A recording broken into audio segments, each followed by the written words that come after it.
Hello everyone, welcome to chemistry classes. I am D Deepika.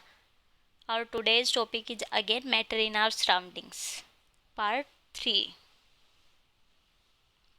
In our previous video, part 1 and part 2, we discuss about what is matter, nature of matter, size of particles of matter, characteristics of matter.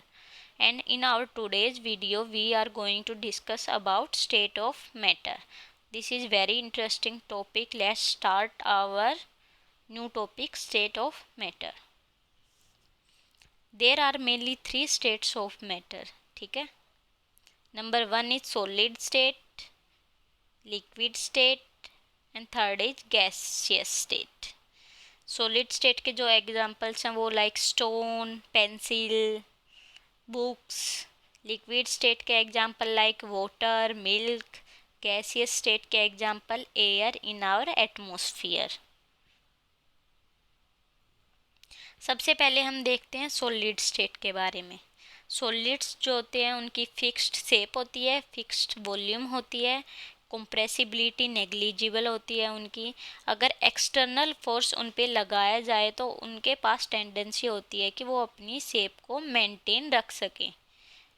अगर हमने बहुत ही ज़्यादा excessive force apply कर दिया solids के ऊपर तो वो क्या हो जाएंगे, वो ब्रेक हो जाएंगे, पर उनकी शेप चेंज करना बहुत ही मुश्किल होता है.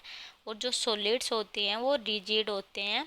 सॉलिड स्टेट के एग्जांपल्स हैं लाइक पेंसिल, बुक्स या फिर कोई भी वुडन बॉक्स. वो मटेरियल जिनकी डेफिनेट शेप, फिक्स्ड वॉल्यूम और नेग्लिजिबल कंप्रेसिबिलिटी होती है वो सॉलिड स्टेट के अंदर इंक्लूड होते हैं. अगर आपसे कोई पूछे कि रबर बैंड क्या है, सॉलिड है, लिक्विड है, गैस है, तो बताइए क्या है. हमारे पास रबर बैंड है, ठीक है. तो जब हम उसको स्ट्रेच करते हैं तो उसकी शेप चेंज होती है. यानी कि जब हम उसके ऊपर एक्सटर्नल फोर्स लगाते हैं तो उसकी शेप चेंज हो रही है. पर जैसे ही हम उसके जो एक्सटर्नल फोर्स है वो स्ट्रेचिंग हम रिमूव करते हैं तो वो क्या है, वो अपनी ओरिजिनल शेप दोबारा से एक्वायर कर लेते हैं. ठीक है. पर अगर हमने एक्सेसिव फोर्स उनके ऊपर अप्लाई कर दिया ना, बहुत ही ज़्यादा स्ट्रेच कर दिए और वो बियर नहीं कर पाए तो वो रबर बैंड क्या हो जाएंगे, वो टूट जाएंगे. तो क्या है, रबर बैंड जो हैं वो क्या हैं, वो सॉलिड्स हैं. Rubber band are solid. अब हमारे पास एक और क्वेश्चन है. कोई अगर आपसे कहे कि जैसे साल्ट हो गया, शुगर हो गया, ठीक है, हम जिस शेप के कंटेनर में या जार में रखेंगे वो ही शेप अक्वायर कर लेते हैं, तो क्या वो सॉलिड्स हैं. तो देखिए, हम सबसे पहले स्टार्ट करते हैं वाटर से. हमारा पानी, हम जिस टाइप की कंटेनर में उसको रखेंगे वो वही शेप अक्वायर कर लेगा. अगर हम उसको किसी ग्लास में डालेंगे तो वो ग्लास की शेप अक्वायर कर लेगा. ठीक है. वैसे ही यहाँ पे बता रखा है कि शुगर और साल्ट को जिस जार में रखेंगे वो उसी की शेप अक्वायर कर लेंगे. तो हम जब ये चीज़ देखते हैं ना तो हमारे मन में आता है कि हाँ भाई, साल्ट और शुगर भी क्या हैं, वो लिक्विड्स हैं. पर रियलिटी ये है कि साल्ट और शुगर जो होते हैं वो सॉलिड्स ही होते हैं. क्यों होते हैं, क्योंकि जो उसके इंडिविजुअल क्रिस्टल्स हैं ना साल्ट और शुगर के, उनकी शेप फिक्स्ड होती है, वो शेप चेंज नहीं होती. चाहे वो हम किसी कंटेनर में रखें या फिर हम हमारे हाथ में लें या फिर किसी प्लेट में डाल के रखें, उसके जो इंडिविजुअल क्रिस्टल्स होते हैं ना शुगर या फिर साल्ट के, उनकी शेप चेंज नहीं होती, वो फिक्स्ड ही रहती है. तो इस वजह से साल्ट और शुगर क्या हैं, वो सॉलिड्स हैं. चलिए एक और इंटरेस्टिंग एग्जांपल है. जैसे हमने पीछे देखा था कि सॉलिड्स की एक प्रॉपर्टी होती है नेग्लिजिबल कंप्रेसिबिलिटी. मतलब हम उनको कंप्रेस नहीं कर सकते. पर जो हमारे स्पंज होते हैं ना वो सॉलिड्स होते हैं, पर उनको हम कंप्रेस कर सकते हैं. क्यों कर सकते हैं, चलिए देखिए. देखिए ये हमारे पास एग्जांपल है स्पंज का. ठीक है. तो हम इसको देखते हैं, ध्यान से देखिए कि ये स्पंज के अंदर दिख रहा है ना, ये माइन्यूट टाइनी पोर्स हैं स्पंज के अंदर. इन टाइनी पोर्स के अंदर क्या होती है, एयर प्रेजेंट होती है. तो जब हम इसको कंप्रेस करते हैं तो ये एयर बाहर निकल जाती है, इस वजह से हम स्पंज को क्या कर पाते हैं, कंप्रेस कर पाते हैं। जो एयर प्रेजेंट होती है उसी के कारण हम स्पंज को कंप्रेस कर पाते हैं। इसी वजह से स्पंज सॉलिड है, ना कि कोई और स्टेट।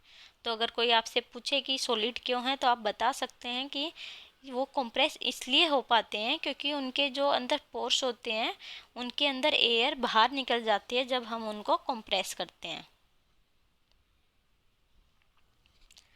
चलिए सेकंड स्टेट देखते हैं, लिक्विड स्टेट के बारे में। लिक्विड स्टेट की क्या क्या प्रॉपर्टी है, देखिए लिक्विड स्टेट की प्रॉपर्टी ये है कि उनकी शेप जो होती है वो फिक्स नहीं होती, पर उनकी जो वॉल्यूम होती है वो फिक्स होती है।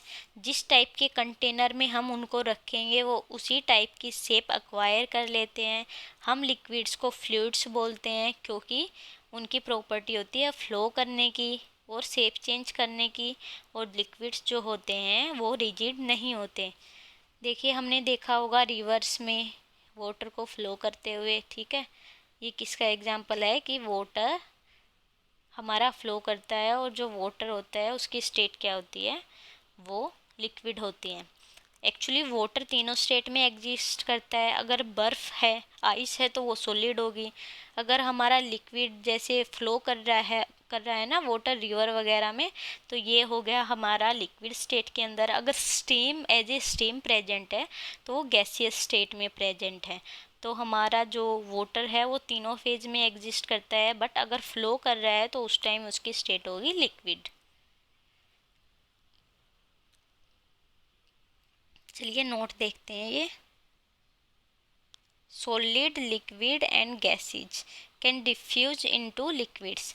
जो हमारे सॉलिड्स हो गए, लिक्विड्स हो गए और गैसेज हो गए, तीनों के तीनों लिक्विड्स के अंदर डिफ्यूज कर पाते हैं, यानी कि इंटरमिक्स कर पाते हैं।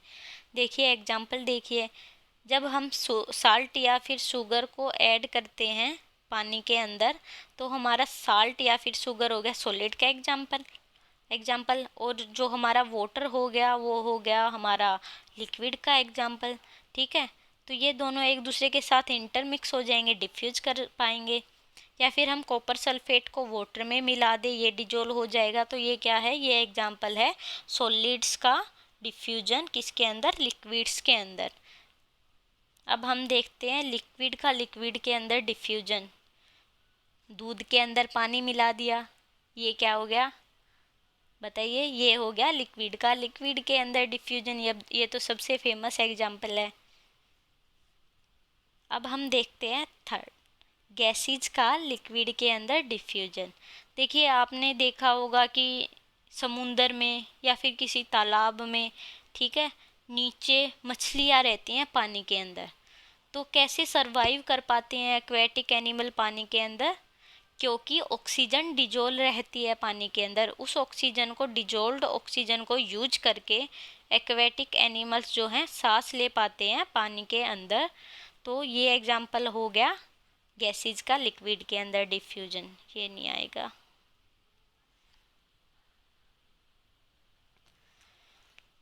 अब देखिए हम देखते हैं रेट ऑफ डिफ्यूजन किसका ज़्यादा है, सॉलिड, लिक्विड और गैसीज में से।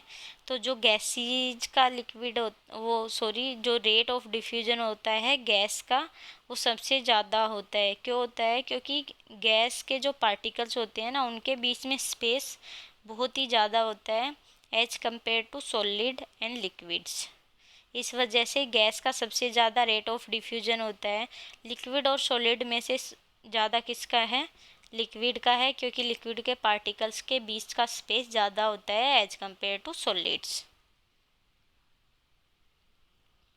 थर्ड स्टेट देखते हैं, गैसियस स्टेट।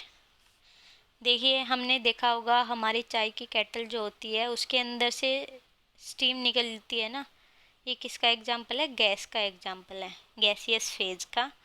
तो देखिए जो गैस होती है ना उसकी ना ही कोई फिक्स्ड शेप होती, ना ही फिक्स्ड वॉल्यूम होती। इनके जो पार्टिकल्स होते हैं उनके बीच में स्पेस बहुत ही ज़्यादा होता है, फोर्स ऑफ अट्रैक्शन बहुत ही कम होता है गैस के पार्टिकल्स के बीच में। जो गैस होती है ना वो हाईली कंप्रेसिबल होती हैं as compare to solids and liquids. जो हाई कॉम्प्रेसिबिलिटी की जो प्रॉपर्टी है गैसेज की, वो क्या है, उसकी वजह से हम लार्ज वॉल्यूम ऑफ गैसेज को कंप्रेस करके स्मॉल सिलेंडर्स में डाल सकते हैं और फिर उनका ईजिली ट्रांसपोर्ट कर सकते हैं। जैसे हमने हमारे किचन्स में देखा होगा कि इस टाइप के सिलेंडर्स रखे हुए होते हैं, वो किस चीज़ के होते हैं, वो एलपीजी गैस कंटेन करते हैं जो कि हम कुकिंग के लिए यूज करते हैं। एलपीजी का मतलब है लिक्विफाइड पेट्रोलियम गैस। ठीक है, आजकल हम व्हीकल्स के अंदर सीएनजी का यूज करते हैं, कंप्रेस्ड नेचुरल गैस का।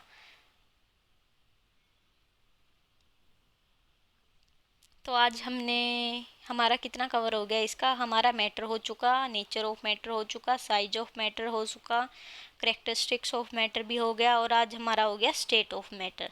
अगली वीडियो में हम पढ़ेंगे कि मैटर स्टेट कैसे चेंज करता है अपनी, यानी कि टेम्परेचर और प्रेशर का इफ़ेक्ट देखेंगे मैटर के ऊपर, और एक इवेपोरेशन देखेंगे। Thank you so much for watching my video. अगर आपको मेरी वीडियो पसंद आई हो तो प्लीज़ लाइक कीजिए, शेयर कीजिए, सब्सक्राइब कीजिए। Thank you so much.